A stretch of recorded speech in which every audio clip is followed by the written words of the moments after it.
Okay, this is a piece of 6061 T6 billet aluminum. It's aircraft grade billet aluminum.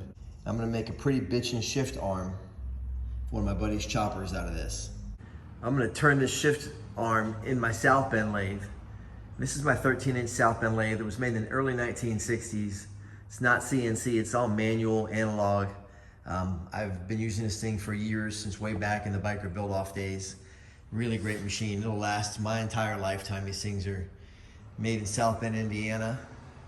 Made to last forever. So this is the spindle, and there's a chuck in the spindle. I'm gonna go ahead and put my part in the chuck and show you how I use this machine. The South Bend lathe, any lathe in general, is really made to turn round parts. They will also turn parts that aren't round, but what they do is they take parts that aren't round or parts that are round. The lathe creates a round cut to the part centered around the center of the spindle here. So there's a tailstock on the other end that I can use to drill, I can use to support the part. Here's my carriage, and I'll show you how this whole thing runs. It's a really neat machine, very versatile. If you have a TIG welder, a lathe, and a milling machine, you can do just about anything. First things first, I'm gonna go ahead and put my piece of 1-inch aluminum bar stock in the lathe. I'm gonna clean this end of it up so I can put this end in the chuck. Right now it's 1-inch in diameter, but it's not perfectly round. This is extruded, it comes out of a die, so it's close to round, but not perfectly round. I'm gonna make it perfectly round with a cut through the lathe and go ahead and face this end and do an operation here that I'll explain to you later. Then I'm gonna go ahead and turn around and cut the rest of the shape. So there's a long threaded shaft runs along the lathe, and that's called the screw. And the screw will move this carriage for me automatically. I can set the pace at which it cuts right here on the gear head of the lathe. There's a gear set inside this box that changes the rate at which that screw is going to spin, which affects the rate at which the carriage is going to move up and down the lathe. Pretty cool. So I'm going to go ahead and engage the screw. Now you can see when the lathe is on, the screw's spinning. And when I engage the clutch and the carriage, see it start feeding. When I disengage, it stops. So I'll move in with my cutter.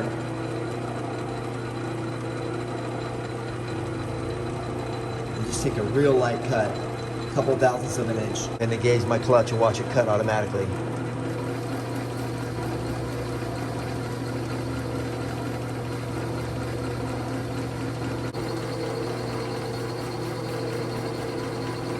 I'll go ahead and disengage the clutch.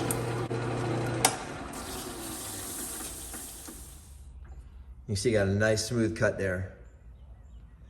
Now I'm gonna go ahead and face the end of it, which means cut this end here so it's square to the longitudinal axis of the part. Now I'm gonna go ahead and move my carriage into the part and start to take a cut. And you can see as I move the carriage out, I'm able to face the part and get a nice clean cut on the end there. The lathe can also be used to drill and bore. So right now in my tailstock, I've got a drill chuck, and in the drill chuck I have what's called a center bit, or a center drill. And it's a real thick, heavy shank, so it won't wobble. Because when the tip of the bit hits this little tit right here in the middle of the part that I left from my cutting operations, the bit will want to walk and go off center, but this bit is so sturdy that it won't do that. I'm gonna go ahead and move in with my cut. Now you can see that my centering bit leaves a nice conical bore in the end of the part, and I do that for a reason. I'm going to put my live center in this part to keep it from wobbling when I cut. Probably in the other end, but I do it both ends just in case. It gives me a nice way to hold this part center to center, end to end. And now that I've worked this end, this is going to be the big end of the part. I'm going to cut this whole thing to a taper, so it's gonna be large at this end and smaller at this end. I gotta do these small operations first, so I don't paint myself into a corner. A lot of times when you're machining a part, it's really easy to paint yourself into a corner, which means you get yourself in a situation it's hard to get out of. You don't have a way to hold the part, you don't have a way to cut it off. You need to drill a hole or machine another spot, and you have no way to get access to that part with the machine because of the previous operations you've done. So what I'm doing now is a lot of prep. It makes it really, really easy for me to do the things I need to do later on down the line. I'm gonna go ahead and hit this with the center drill too and face it. Since I have the center drill in the tailstock, I'm gonna bring that in and go ahead and drill that first.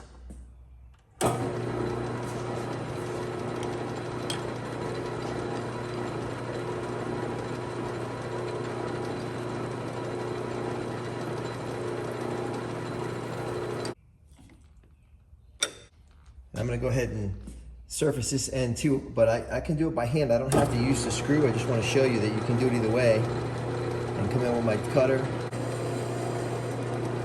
Take my little skim cut here. There you go. Now I face the small end.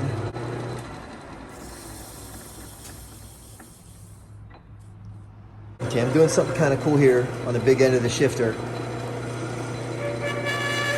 I'm gonna cut myself a recess here, and I'll show you why I'm doing this in a few minutes. All right, so I've cut this little recess here. I'm gonna go back and cut the other direction just to smooth it out a little bit. Okay, part out of the chuck. Well, let me show you what I'm gonna do with that. Okay, I got my part set up in a set of V-blocks to hold it. What I've got here is a set of letter stamps. I'm gonna stamp my name in this little recess. That's why I recessed it there. It looks nice with the recess, plus the recess gives me a really good guide for these stamps so that I keep them in a linear fashion when I stamp. So I'm gonna go ahead and start knocking my name in this thing.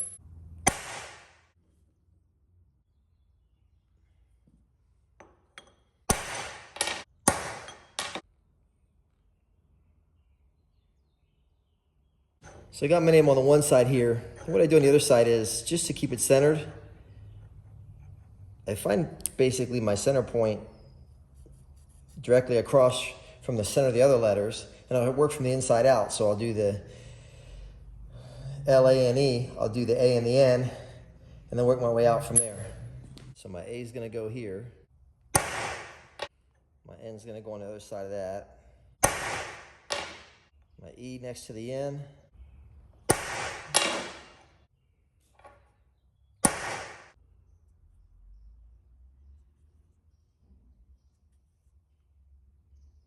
Okay, and that was my big end that I was working on with the letter punches. So now I'm gonna go ahead and chuck that up in the lathe and leave it a little bit loose and put my live center in it. Here comes my tailstock. I'm gonna take the drill chuck out of the tailstock and get it with my live center. And it's called a live center because this part stays stationary in the tailstock and the center of it's live. It rotates with the part. It allows me to hold the end of this part stable because I'm going to cut the whole length of this part. This part's over 12 inches long, so this is going to allow me to stabilize it. Live center in the tailstock. Tighten up my part. Spin. Now you can see that little bit of wobble right here at the end. Watch my live center erase that as I come in. And that's why I cut that conical bore in the end with the center drill, because that's going to facilitate this taper coming in and centering everything. It's taper to taper, and that finds my centers. See that? Now I can get a really nice cut, not have to worry about any wobble or run out on the part. Okay, on the back side of my lathe, this is called a taper attachment. I don't know if you can see this, but this taper attachment I can adjust at certain angles, and what it does is when the part moves down the line, it's going to move my carriage and cut a taper into this part. So I want to stay large on this end, small on this end. So I'm going to set my taper attachment up accordingly. Got to detach a few things. I've got to detach my carriage screw and a few other things to make this thing work, but it's a really neat operation. I'm going to set it up for a few minutes and show you how this thing works. Okay, quick review of the taper attachment. These big, heavy steel bedways here are in a parallel axis to the spindle. So whenever you cut along those bedways with this carriage, the bedways make sure that you get a straight cut all the way down the line. Well, what's happening here is the taper attachment disengages the carriage from these bedways, and this becomes your new guide. And I don't know if you can see it or not, but it's set at an angle. It's about a 3-degree angle right now. And so what's going to happen is, as your tool comes down the line, it's going to get closer and closer and closer to the part. You see it getting closer there? And that's going to cut my taper. So instead of cutting in a parallel axis to the spindle, it's gonna cut at an angle to the spindle and give me the taper. One of the things I'm gonna show you that I'm gonna do is I'm gonna cut in this direction, and there's a reason for that. This cutting tool puts a lot of force on the part as I cut. And if I cut in that direction, it's gonna try and push the part back up into the chuck. Even though I have it held really tight, there's so much force here, it's gonna wanna shove the part up into the chuck. So what I do is I shove it into the live center. That way it stays engaged with the live center. If it comes a little bit apart from the live center, the part's gonna start to get a little bit of run out, and that run out's gonna cause me to get a rough cut or a chatter cut. So I cut into the live center so that I'm forcing the part into the live center every time I come down the line.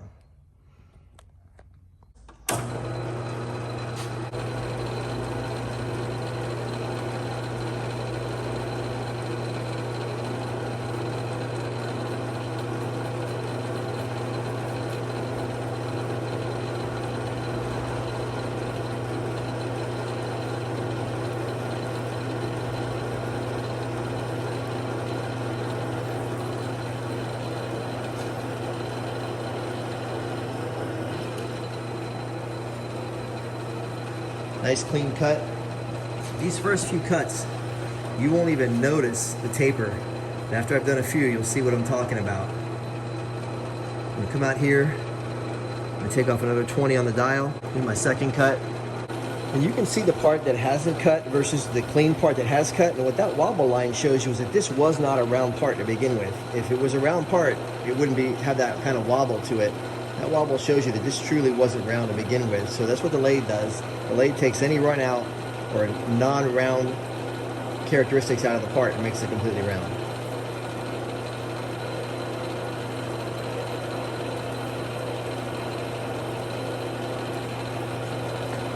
Get a nice clean cut. You can see these long chips.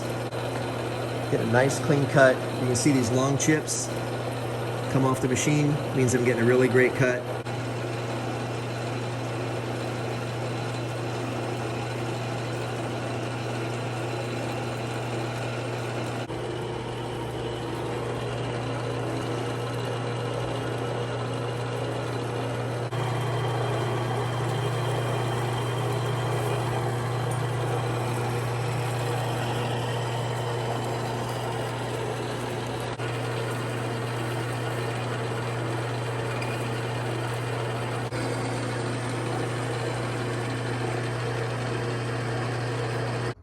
All right, there's my chopper suicide shift arm with the taper cut on it. Now I'm gonna take it out of the lathe and go ahead and move it over to the Bridgeport milling machine and do a ball milling operation over there. Now here's my 9x42 J-head Bridgeport milling machine. And I've got it set up with a rotary table with a lathe chuck on it and a tailstock. And there's my tapered shifter. Now this is a 3-axis machine, which means you can cut in 3 axes. So you can go X-axis, which is moving this way. You can go Y-axis, which is in and out this way, and Z-axis, which is up and down. And then when you add the rotary table, you're adding what's called a 4th axis. So if you hear like a 4-axis machine, that's a 3-axis machine, which is generally what a Bridgeport is, with a 4th axis added. And then if I put this on a angle plate and move it back and forth this way, I can add a 5th axis and so on. You can add multiple axes to this machine, but I have it set up right now. And what I'm gonna do is I have what's called a ball end mill. And it's called a ball end mill because it's ball shaped, it's hemispherically shaped on the bottom of the cutting edge. It's gonna make a concave cut in my part. What's really neat about this is that as you move up the taper, the cut's gonna get deeper and deeper, and as the cut gets deeper, it's gonna get wider and it takes on a teardrop shape. It's called fluting, really neat stuff. So I'm gonna go ahead and start to flute this piece with the ball end mill on the Bridgeport, and you'll see right away how all of a sudden you take a plain piece of round bar stock and turn it into something really special like I mentioned at the beginning. So my rotary table is indexed by degrees. So I'm gonna make 3 cuts here. So the circumference of this part is 360 degrees. So every 120 degrees, I'm gonna go ahead and make a cut. So what I do is I crank the crank, and you can see, I'm gonna go ahead and go around. Now I'll just start at 120 because that's the closest to where I am now. There's 150, 140, 130, 120. That just saves me some work. I don't have to be perfectly exact. This is not a precision part. This is ornamental, what I'm doing. So I get it on there. I'm gonna lock the table down. Lock the table down so I don't get any tool chatter. What this rotary table does is allows me to evenly space my cuts equidistant 3 points around the central axis of this part.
And I've got my first flute cut. So now it's time to rotate this rotary table around 120 degrees. So I'm gonna go from 120, I'm gonna go back to 0.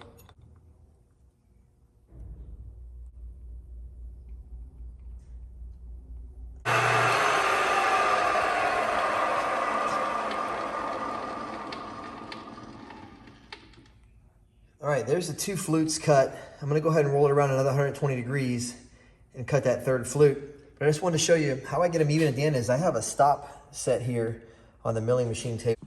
I'm cranking this table by hand to make these cuts. I have a power feed on it, but I like doing it by hand. Sometimes it's just fun to stand here and do something kind of mindless. But you can see what happens is when I move the table, and I'll come up against this stop, and the stop will stop at the same spot every time. And that's how I get it even on both ends. I have a stop on either end. Once I get this third cut done and take it off and roll it around, you can kind of see really how three-dimensional this part becomes. It looked really flat the first time and it was heavy. I'm removing a lot of weight, but still maintaining its strength because I'm leaving the large diameter here that I cut with the taper. I'm gonna go ahead and do a few more ornamental operations to it and have a really beautiful part for my buddy and his wife. So my next cut's gonna happen at 240 degrees because I cut it 0 and 120 and 240. 0 is 360 also, it's the same thing. A lot of this stuff anymore is done on a CNC machine, and I could take this to my CNC guy and have him do this, but it's really fun for me to do it by hand. And I'm giving my customers and my friends, the people who own my bikes, handmade Billy Lane part. Still here on the Bridgeport milling machine with the rotary table. I got the part in the rotary table. I'm gonna do what I call a staggered ball mill right here on the end. So I'm gonna ball mill here, I'm gonna ball mill here, and in the middle I'm gonna rotate it a few degrees and ball mill here so you can have a staggered pattern. You'll see what I mean in a few seconds. But I'll do a pretty neat little thing there, and I'm gonna do another operation up here on the end, and then I'm gonna do some stuff on the big end of the part, and then I'll be able to take it off of here, clean it up, and we'll be ready to put it on the bike.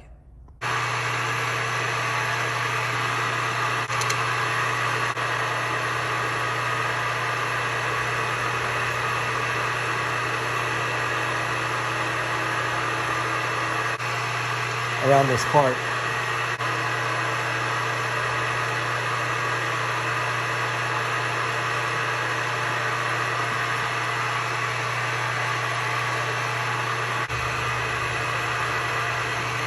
Let's roll over for you so you can see what it looks like. Okay, now I'm going to go ahead and move down to this point.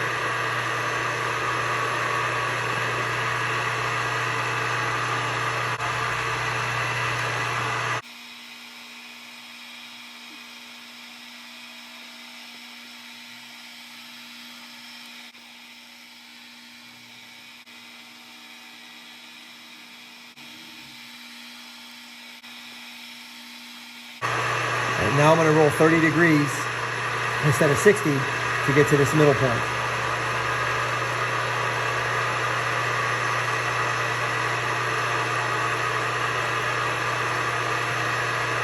And that's going to be my staggered ball mill.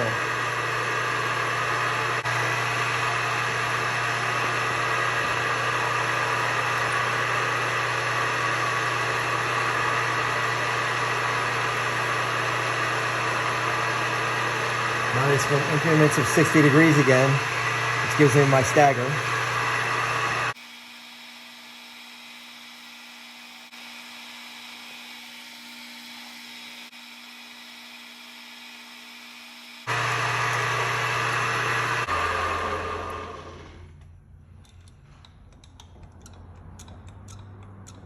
And there's my staggered ball mill pattern. This is what I used on the frame when I was doing biker build-off, the very first biker build-off against Roger Bourget. And Nick and I put the frame from that bike in the milling machine. It was a lot of work, and ball milled the entire frame before we sent it off to chrome plating. But it's a really beautiful look. Nice accents, it catches the light when it's on the bike. So I just thought I'd show you how I do that.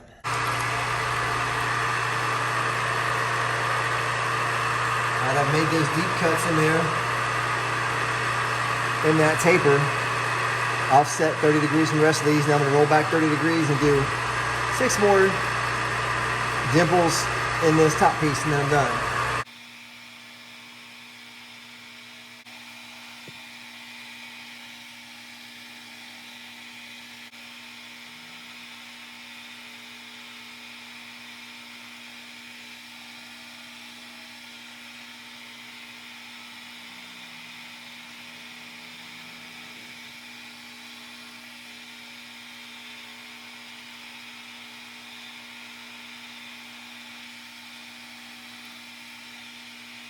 And that's a wrap for that end. I'm gonna go ahead and pull this piece out of the rotary table, flip it around, do some ball milling on the other end so it doesn't look unbalanced. That's probably the best word. Then I'm gonna finish this piece up.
So there's the part. It's not finished. It's never finished. It's like when you're at the tattoo shop and it looks like it's done to you, but the tattoo artist still has another hour where to go, touching up little spots and things. That's the way it is with stuff like this. I still need to drill and tap each end. And I want to clean up some of these sharp edges. I'm going to take a little bit of these tool marks out of it and maybe do a couple of little things to it. So I'm close, but I'm not quite there yet. But you can see from what I started with to now, the big difference. A lot of work in this part, about 3 to 4 hours of machine time to get this to this point. Just setting it up, moving it from machine to machine, you know, moving it from end to end in one machine. It's a lot of work, but definitely worth the effort.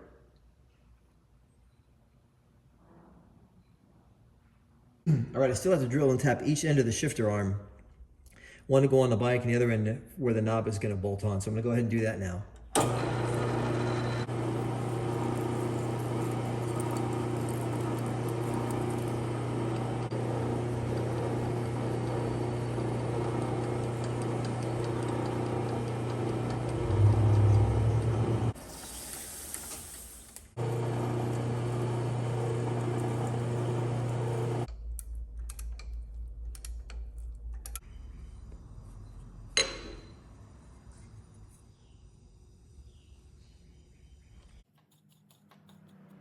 So there it is, ready to go on the bike.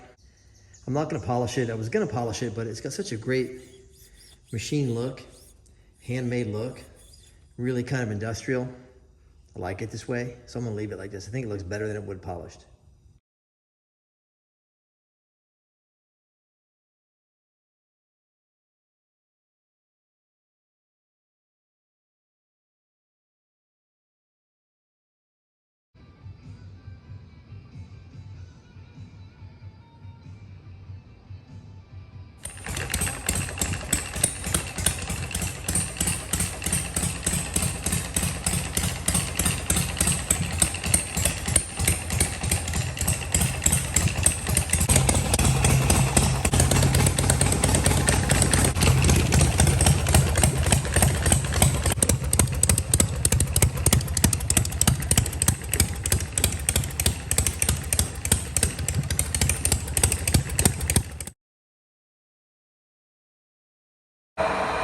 This is the weld racing aluminum spinner that's going to go on Adrian's wheel. We're machining the inside of it out. So now we're machining the hub on the rotary table in the milling machine.